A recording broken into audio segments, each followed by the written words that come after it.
You ask Tiger to solve. This deals with linear equations with one unknown. The final result is x equals 3/2. Let's solve it step by step. Simplify the expression. Group like terms. Simplify the arithmetic. Group all x terms on the left side of the equation. Add x to both sides. Group like terms. Simplify the arithmetic. Group like terms. Simplify the arithmetic. Group all constants on the right side of the equation. Add 3 to both sides.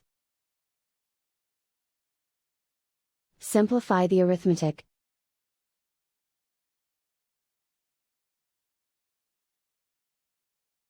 Isolate the x.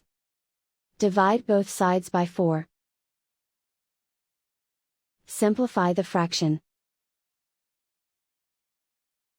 Find the greatest common factor of the numerator and denominator. Factor out and cancel the greatest common factor. And so the final result is x equals 3/2.